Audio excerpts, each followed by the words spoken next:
Assalamualaikum warahmatullahi wabarakatuh. Waalaikumsalam warahmatullahi wabarakatuh. Yang jawab surga semuanya. Amin. Kita sepakat bikin kontrak supaya perjalanan hikmah silaturahim dan halal bihalal kita di hari ini bermakna dan efektif. Semua boleh berbicara, tetapi dengan SOP-nya tidak bersuara. Yang boleh bersuara hanya yang di depan. Gantian, nanti kalau mau bersuara angkat tangan, nanti diberi waktu untuk bersuara. Nanti kalau masih ada bisik-bisik tetangga, biasanya ibu-ibu atau bapak-bapak yang suka bisik-bisik. Ya, biasanya bapak-bapak ya. Tapi hari ini saya dengar yang paling banyak bisik-bisiknya ibu-ibu. Nanti kalau ibu-ibu masih banyak bisik-bisiknya, saya doakan semoga bapak-bapaknya nikah lagi. Amin. Semangat ya. Bapak cocok. Wa bi afwihi tukaffaru dhunubu wal khati'ah. Wa bi rahmatihi yudkhalul mu'minuna wal muttaquna jannat. Wa salawatullahi wa salamuhu ala sayyidis sadat Nabiina Muhammadin sallallahu alaihi wa alihi wa sahbihi wasallam. Hadratal mukarramin, para alim, para sepuh bini sepuh, Kepala Sekolah SMK Negeri 1 Purwokerto yang semoga selalu dirahmati Allah Jalla wa'ala, Kepala Komite SMKN 1 Purwokerto yang semoga dirahmati Allah pula, para pengatur hati, Bapak mantan-mantan pimpinan manajemen Kepala Sekolah SMK Negeri 1 semoga dirahmati Allah pula, dan seluruh para dewan guru, para dewan pendidik, para karyawan, dan seluruh kaum muslimin muslimat rahimani wa rahimakumullah ta'ala. Amin. Mari kita dengarkan satu nasihat yang telah disampaikan oleh Sang Pencipta kita, pemilik tunggal alam semesta dan pengatur tunggal di alam semesta, yaitu Allah Jalla wa Ala. Allah berfirman, A'udzu billahi minasyaitonir rajim. Ya ayyuhalladzina amanu taqullaha haqqa tuqatih wa la tamutunna illa wa antum muslimun. Wahai orang-orang yang beriman, bertakwalah kalian kepada Allah, tunduk dan taat beribadahlah kepada Allah. Karena hakikatnya jin dan manusia diciptakan oleh Sang Pencipta di muka bumi ini, tujuan utamanya hanya untuk bertakwa, hanya untuk taat beribadah atau bertakwa kepada Allah. Sebagaimana Allah ngendikan berfirman dalam surah Adz-Dzariyat ayat 56, wa ma khalaqatul jinna wal insa illa liya'budun. Tidaklah aku ciptakan jin maupun manusia kecuali agar perjalanan hidup jin dan manusia di muka bumi ini hanya fokus untuk tunduk, taat, bertakwa dan beribadah kepada Allah. Sehingga kalau ada manusia atau jin diciptakan kok mbalelo, tidak taat, tidak bertakwa, tidak mengikuti peraturan SOP cara hidup yang benar yang telah ditetapkan Sang Maha Pencipta yang memiliki alam semesta ini, maka dialah disebut manusia-manusia fajir, orang-orang yang durhaka.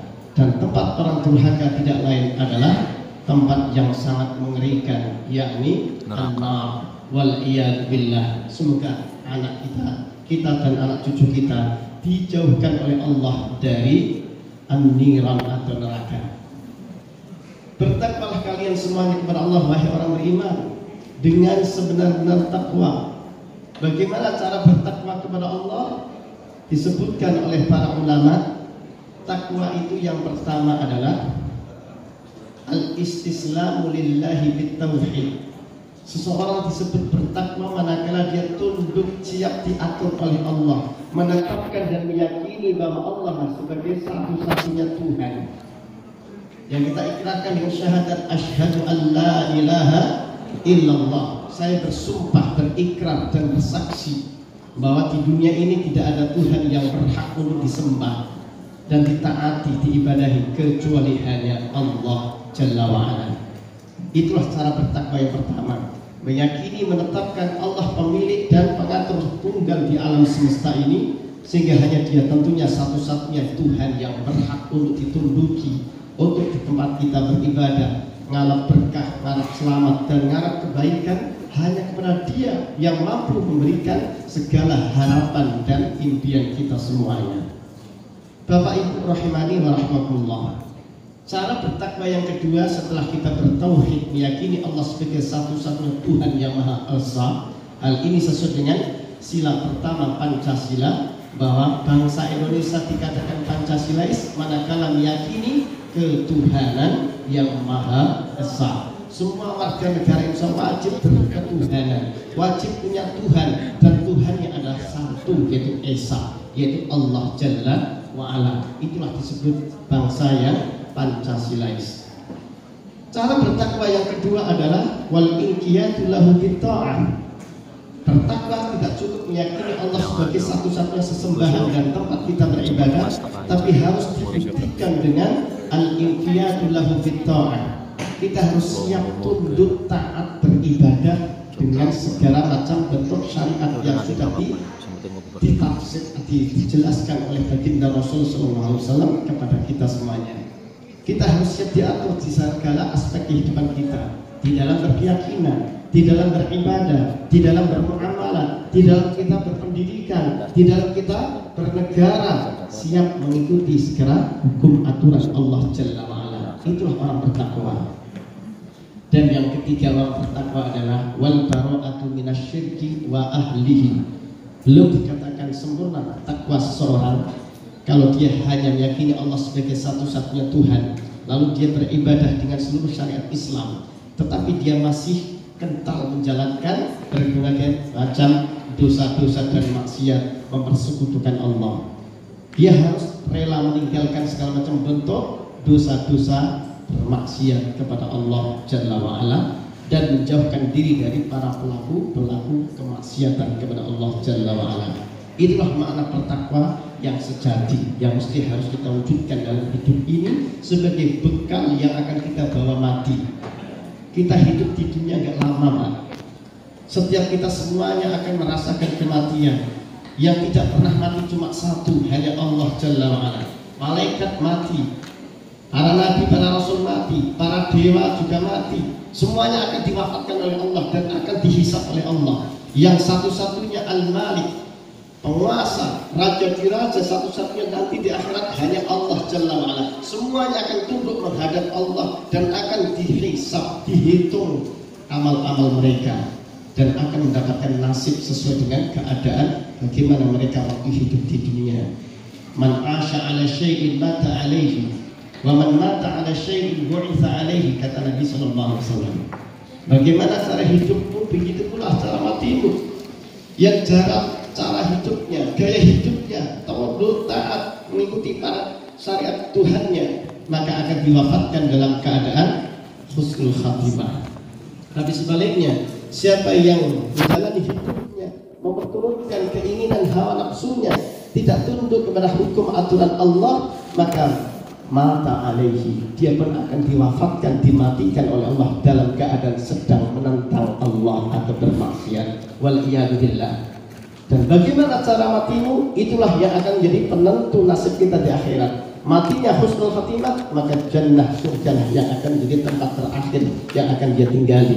Tapi cara mati bagi orang yang tidak taat kepada Allah, mati dalam keadaan su'ul khatimah, maka neraka yang akan menjadi tempat yang paling penuh derita.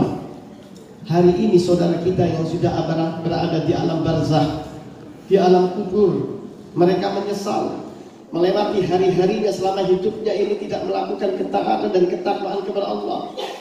Dia hanya memperturutkan keinginan-keinginan yang ada di dalam dirinya, dalam hawa nafsunya.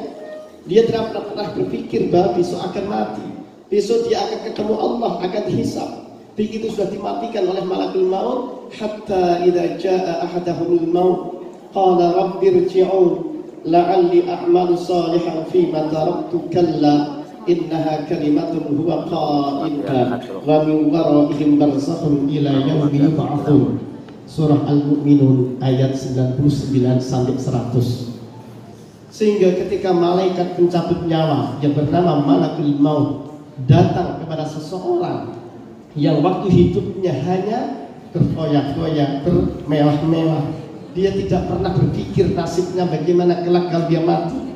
Dia tidak mengenal Tuhannya, tidak mengenal nabinya, tidak mengenal siapa saudaranya, sehingga hidupnya hanya untuk memenuhi hawa nafsunya. Begitu nyawanya dicabut oleh Malakul Maut, dia baru sadar. Dia mengatakan Rabbirji'un, wahai Allah, ya Tuhanku. Kemarin Tuhannya bukan Allah, kemarin Tuhannya adalah harta, tahta, wanita, Toyota, Novita, Salita, dan yang tata yang lainnya kan. Begitu sudah Malakul Maut mencabut nyawanya, diperlihatkan tempat kembalinya berupa neraka, kubangan api neraka yang sangat mengerikan. Baru dia sadar dia punya Tuhan bernama Allah. Lalu dia ucapkan begitu sudah mati, mengatakan Rabbirji'un, wahai Allah ya Tuhanku, kembalikan aku ke dunia, izinkan aku hidup kembali ke dunia ya Allah. Untuk apa? La'alli a'malu salihan fima taraktu. Saya berjanji kalau diberi kesempatan hidup kembali ke dunia ya Allah, saya berjanji akan menjadi orang Islam yang sangat taat, menjadi orang-orang saleh ya Allah. La'alli a'malu salihan fima taraktu. Saya akan beramal saleh yang dulu aku tinggalkan, yang tidak aku imani, tidak aku yakini. Quran aku anggap sebagai ilusi, halusinasi, dan khayalan belaka. Berita-berita yang datang darinya bingung, aku anggap hanya sebagai bulanan semata. Ternyata benar adanya, wahai Allah. Jika kau kasih kesempatan kami hidup kembali, kami akan menjadi orang Islam yang paling saleh. Amal-amal soleh yang dulu aku tinggalkan akan aku kerjakan semuanya, wahai Allah. Apa jawaban Allah? Kalla, no, tidak bisa. Kemarin kakak suatu 70 tahun habis waktunya hanya untuk bersenang-senang, seolah kamu akan hidup sepanjang masa. Dikasih waktu 60 tahun hidupnya hanya untuk bermaksiat. Begitu sudah titiwannya tiba, baru nyesel. Innaha kalimatun huwa qailuha. Itu hanya omong besar orang-orang yang kalau sudah ketemu dengan hukumannya, sudah kepepet, baru dia mengakui kesalahannya, hanya membuat janji-janji besar kepada Allah. Itu hanya janji besar orang-orang yang kepepet kata Allah. Allah jawab tidak mungkin. Roh kalau sudah keluar dari jasad tidak akan bisa kembali ke dunia. Kenapa? Karena sudah min waraihim barzakhun ila yaumi yub'atsun. Begitu jasad kita dikubur, roh kita pun masuk di situ. Allah buatkan hijab atau barzakh. Apa barzakh? Pemisah atau hijab yang menutup antara alam dunia dengan alam akhirat, berada di tengah-tengah, dibuat sebuah barzakh, bagikan seperti kaca. Orang yang ada di alam barzakh bisa melihat keluarganya yang ada di dunia ini. Jika melihat keluarganya pada soleh-soleh, si mayat ini akan bergembira, bersyukur kepada Allah. Tapi kalau dia melihat anak cucunya pada maksiat, maka menangis, menjeritlah si mayat ini yang ada di dalam alam barzakh ini. Cuma makhluk ini nggak bisa kembali ke dunia, hanya bisa melihat tapi nggak bisa balik ke dunia ini kata Allah Jalla wa'ala. Sehingga ada orang meyakini bahwa roh itu bisa gentayangan ke mana-mana. Itu adalah keyakinan orang-orang selain agama kita, bukan dari Islam. Kalau Islam adalah wa min waraihim barzakhun ila yaumi ba'atsun. Roh ini gak mungkin bisa kembali ke dunia sampai kapan? Sampai hari dibangkitkannya seluruh manusia dan jin, yaitu hari kiamat. Sidang bapak-bapak dan ibu yang dirahmati Allah Jalla wa'ala. Oleh karenanya Allah mengingatkan kepada kita, wa tazawwadu fa inna khairaz zati taqwa wattaquni ya ulil albab. Wahai hamba-hambaku yang cintai kata Allah, berbekallah. Hidup di dunia hanya 70 tahun saja. Kalau kita nggak punya bekal, nggak punya beras, nggak punya makanan, nggak punya uang, rasanya menderita kita.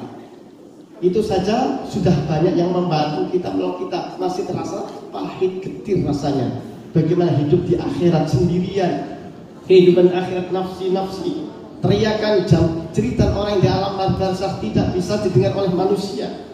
Suaminya menjerit, istrinya menikah lagi. Yang ada di dunia ini nggak bisa mendengar cerita suami yang ada di alam kubur.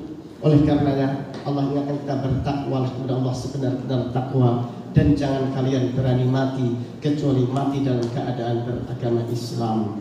Maha benar Allah dengan segala firman-Nya. Surah Ali Imran ayat 103. Terlebih dahulu mari kita panjatkan puji syukur kehadirat Allah Subhanahu wa taala yang telah banyak memberikan anugerahnya, karunia-Nya dan nikmat-Nya kepada kita. Salawat dan salam semoga selalu tercurahkan kepada junjungan kita Nabi besar Muhammad sallallahu alaihi wasallam.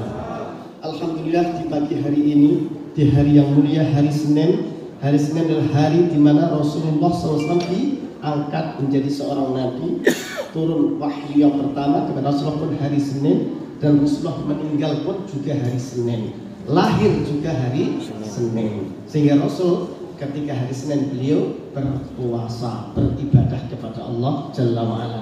Dan di hari Senin ini juga setiap catatan amal-amal kita selama satu pekan disetorkan, diangkat ke langit kepada Allah Jalla wa'ala. Maka iringlah hari yang mulia ini dengan aktivitas-aktivitas yang mulia. Bapak-bapak dan ibu-ibu yang dirahmati Allah, kita pada pagi hari ini menghadiri acara halal bihalal. Apa ada dalam Islam tradisi halal bihalal? Memang Rasul tidak mencontohkan, tetapi para ulama kita kemudian istilah halal bihalal ini diambil dari satu hadis Nabi yang mulia, hadisnya sahih riwayat Imam Al-Bukhari dan Imam Muslim dari jalur Abu Hurairah radhiyallahu taala anhu, "Man kanat 'indahu madlamatun bi akhihi falyatahallalhu minhu al-yawma qabla an yakuna dinarun au dirhamun." Kata Nabi, hai umatku, siapapun di antara kalian pernah berbuat dosa, pernah menyakiti, mendolimi saudaranya, mendolimi temannya, tetangganya, buru-buru cepat minta maaf, minta dihalalkan. Falyatahallalhu minhu, kata Nabi, segera datangi orang yang pernah kita sakiti, datangi orang pernah kita celak, yang pernah kita suudzoni. Guru-guru yang selama ini selalu di pojok sana, pojok sini, gibahin kepala sekolah, misalnya, ya, itu dosa besar, kan? Itu kezaliman. Segera minta maaf, minta dihalalkan. Al-yaum, kata Nabi, hari ini juga, jangan hari esok. Qabla an la yakuna dinar wala dirham, sebelum datang hari di mana dinar, dirham, rupiah, peso, gulden, ya, pound sterling itu sudah tidak berguna lagi. Hari kiamat tiba. Jangan sampai nunggu kalau sudah mau mati baru minta maaf. Karena apa? In kana lahu amalun sholih ukhidha min amalihi qadra matlamatihi. Jika kita punya amal soleh yang banyak, kemarin kita puasa Ramadan, sholat tarawih, sholat 5 waktu berjamaah, sedekah, zakat, dan seterusnya, tapi pernah gibahin kepala sekolah, maka kata Rasulullah, dosa menggibahin kepala sekolah ini justru amal-amal ibadah kita, puasa kita, sholat kita akan ditransfer oleh Allah kepada kepala sekolah. Jadi bersyukur Pak Kepala Sekolah, semakin banyak guru-guru karyawan menggibahi panjenengan, jenengan besok panen pahala, ya. Resiko jadi kepemimpinan itu Pak, di dunia akan banyak digibahi, di akhir jadi orang paling kaya, orang yang paling banyak panen pahala. Ukhidha minhu qadra matlamatihi, kata Nabi. Maka pahala-pahala yang pernah kalian bapak-bapak ibu lakukan ini semuanya akan diambil sesuai dengan kadar kezaliman dosa jenengan kepada orang yang kita zalimi itu. Wa illam yakun lahu hasanat, jika orang yang ghibah, yang berbuat maksiat dan dosa ini enggak punya pahala sama sekali, maka ukhidha min hasanati sahibihi fa humila alaihi. Kalau bapak-bapak enggak punya pahala, bapak-bapaknya enggak punya amal soleh, tapi gibahin kepala sekolah, maka yang terjadi apa? Maka dosa-dosanya Pak Kepala Sekolah akan ditransfer pada panjenengan. Jadi Pak Kepala Sekolah akan zero dosa, dosanya habis diambil oleh para guru dan para karyawan. Ya? Tapi pahala Pak Kepala Sekolah akan dapat tambahan dari yang menggibahinya.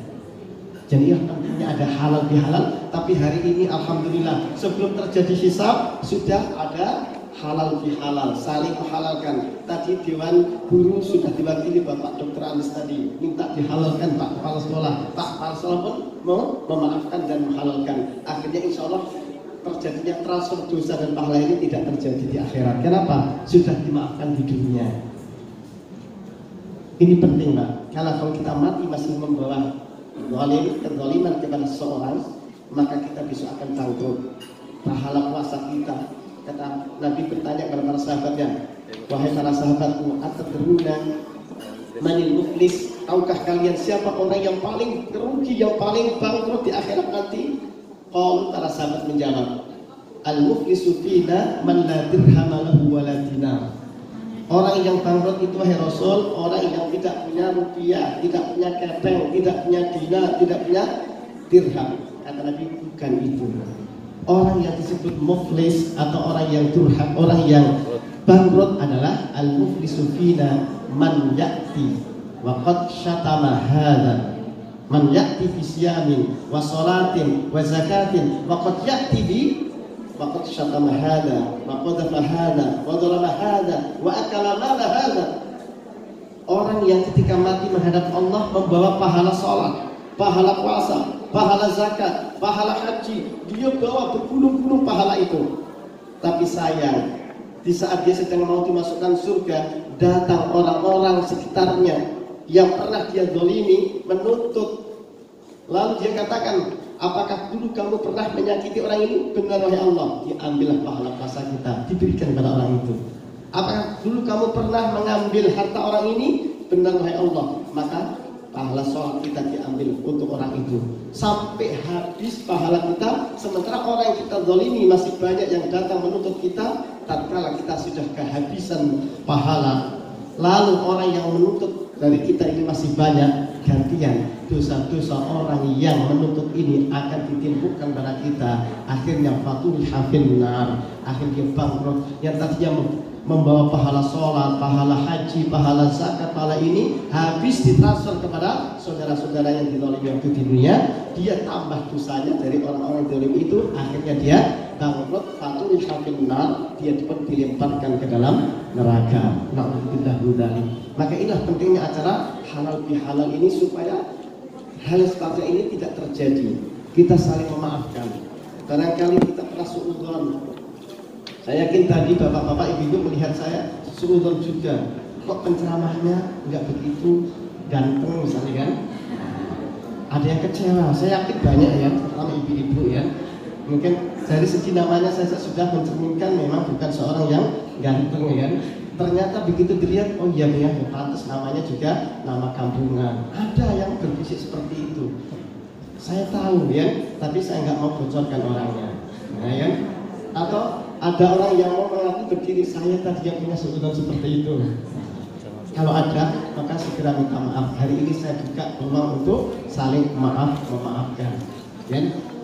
Lalu tradisi halal bihalal ini di negeri kita dilestarikan menjadi budaya yang baik, saling maaf dan memaafkan, karena itu adalah sejalan selaras dengan perintah agama, saling memaafkan dan saling mengenalkan tadi. Sehingga kalau di kampung-kampung itu kalau maaf ya orang-orang anak-anak muda ketemu 00 00 kan dengan mana ada lagi yang mengatakan taqabbalallahu minna wa minkum. Kalau sunnahnya sesuai dengan tuntunan Nabi, begitu selesai sholat Idul Fitri atau sholat Idul Adha, disunnahkan memberikan ucapan tahniah dengan ucapan taqabbalallahu minna wa minkum shalihal a'mal. Itu sunnahnya begitu ya. Semoga Allah menerima amal-amal ibadah kita dan amal-amal ibadah panjenengan semuanya. Itu penting Pak, diterimanya amal ibadah kita itu menjadi sebuah nikmat yang paling besar yang akan membawakan surga Allah Jalla wa'ala. Cuma di Indonesia kemudian ada tambahan-tambahan kalimat-kalimat baru. Ja'alanallahu wa iyyakum minal aidin wal faizin.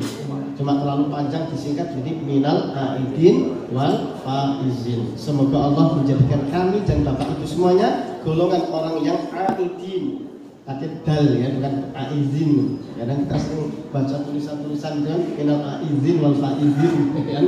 Ini kita koreksi. Yang benar minal aidin pakai d.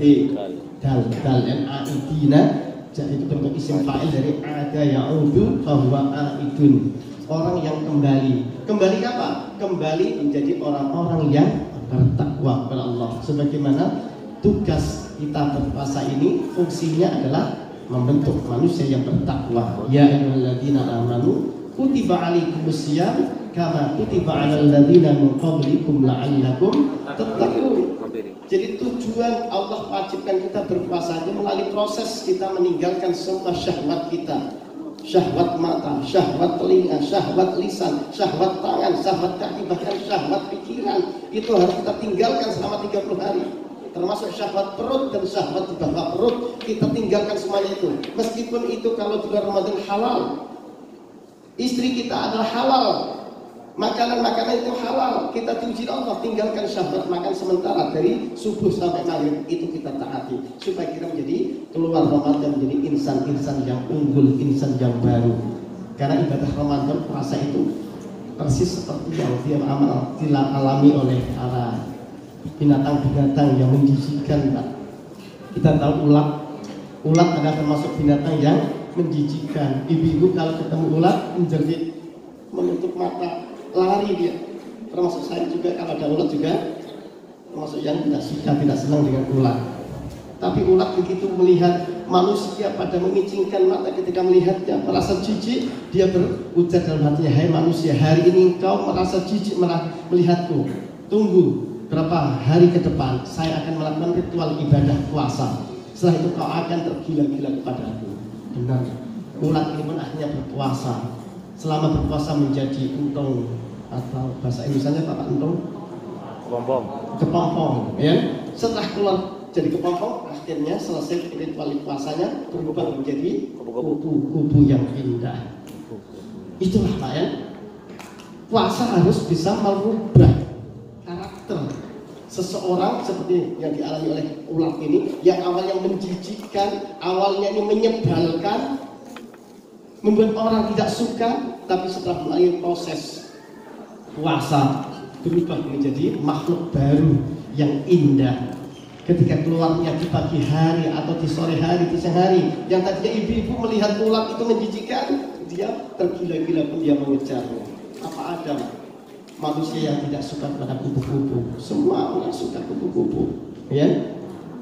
Apa semua kupu-kupu itu indah? Ya, ada kupu-kupu yang menyenangkan juga ada, Pak. Itu kupu-kupu malam.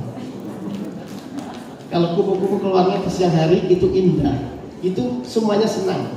Tapi kalau kupu-kupu keluarnya malam hari, ini kupu-kupu yang menyebalkan bagi bapak-bapak. Bapak-bapak nggak suka dengan kupu-kupu malam, ya.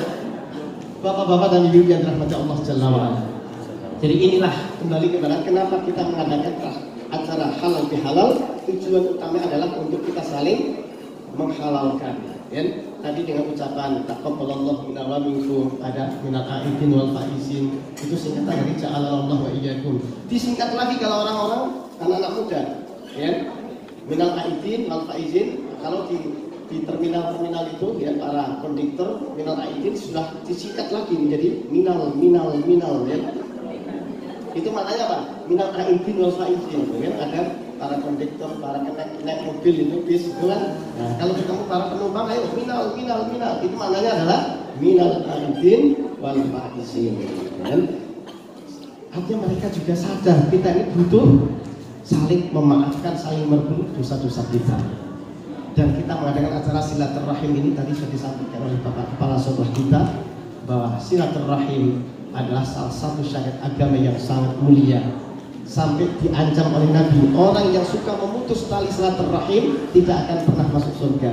La yadkhul jannata qati'un, ay qati'ur rahim. Tidak akan masuk surga orang yang sengaja memutus tali persaudaraan, tali kekerabatan, tali kekeluargaan. Maka orang yang tidak mau silaturahim, kata Nabi, la yadkhul jannah, tidak akan masuk surga. Tapi kalau jenengan semangat bersilaturahim dengan kerabatnya, dengan keluarganya, dengan saudara-saudaranya, dengan warga besar SMKN 1 Purwokerto, masya Allah ya, insya Allah di sana akan man ahabba an yubsatalahu fi rizqihi aw yumsa'alahu fi atharihi falyasil rahimah, kata Nabi.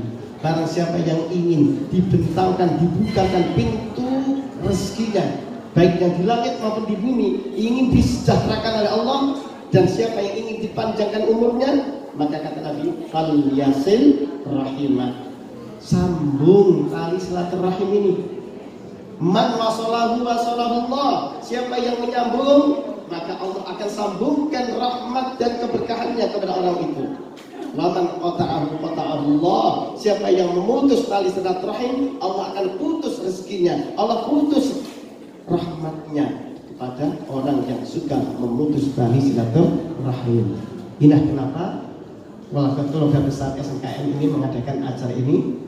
Tujuannya tidak lain adalah tadi saling mengikhlaskan, saling memaafkan. Yang kedua dalam rangka mencari dan pintu rezeki yang sudah dibuka oleh Allah untuk kita semuanya, dan agar umur kita dipanjangkan oleh Allah. Makna umur panjang ini adalah meskipun umur kita cuma 70 tahun, nggak sampai ratusan tahun, tetapi kualitasnya ini mengalahkan orang yang berumur panjang, mengalahkan orang yang usianya ratusan tahun.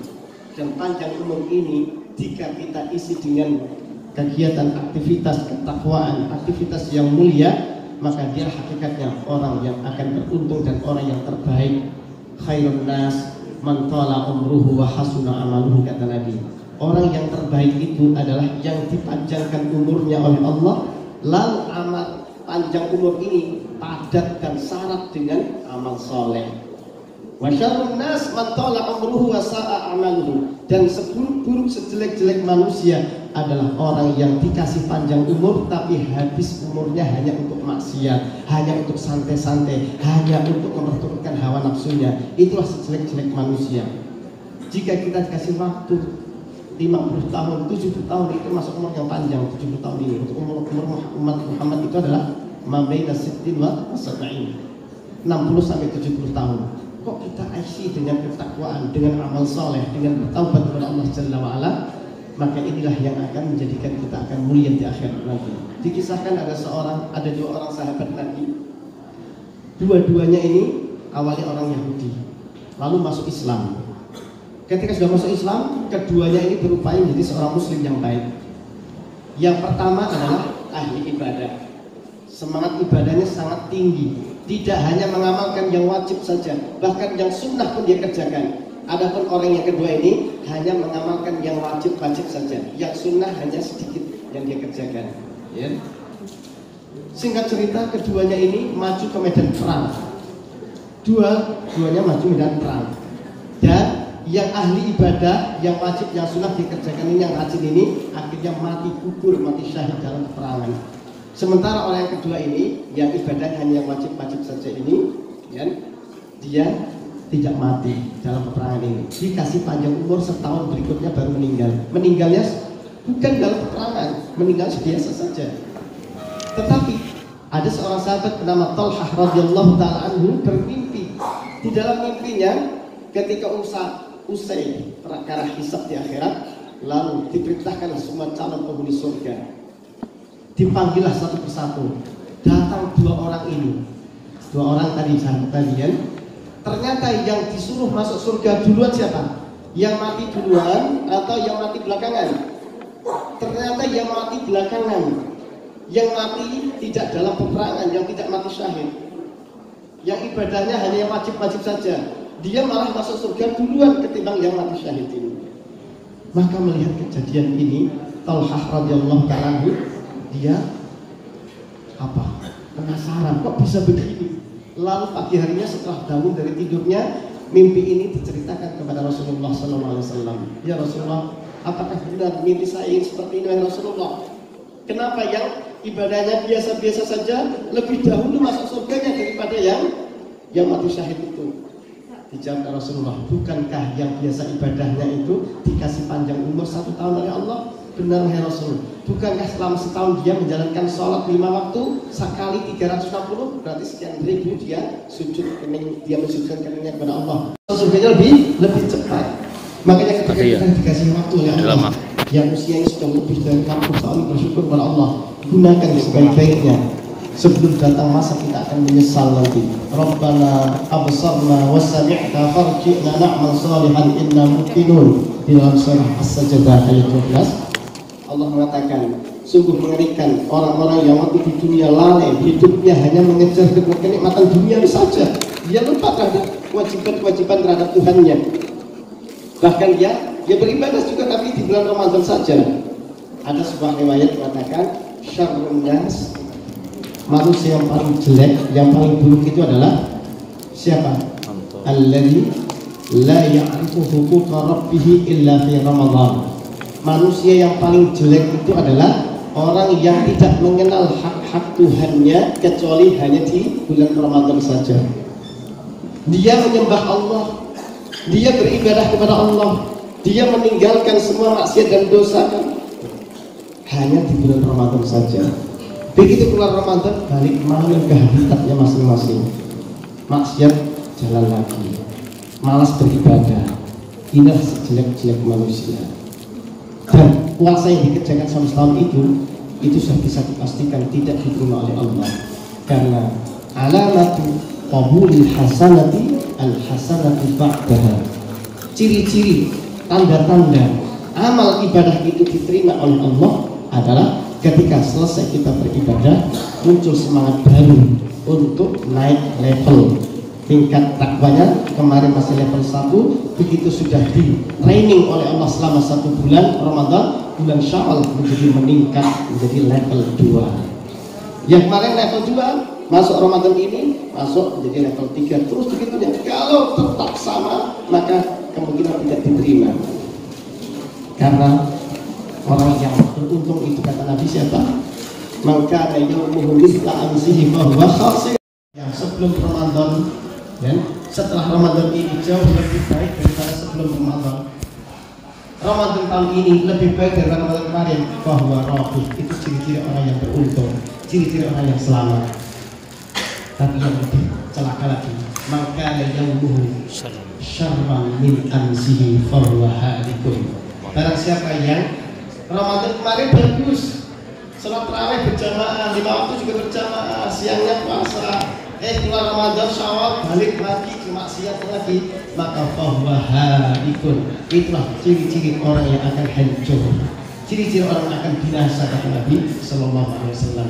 Oleh karenanya saya mengajak semangat kita bersyawal. Makna syawal itu artinya meningkat. Yang meningkat apanya? Meningkat pengetahuannya. Selama Ramadan kita mengikuti kajian, kultum, tambah wawasan, tambah ilmu. 1 hadis 1 malam, 30 hari 30 hadis. Belum lagi kajian subuh, 1 hadis kali 30 60 hadis ya. Bertambah wawasan kita, bertambah ketakwaan kita, bertambah keislaman kita. Itulah yang mesti harus terjadi di bulan Syawal ini.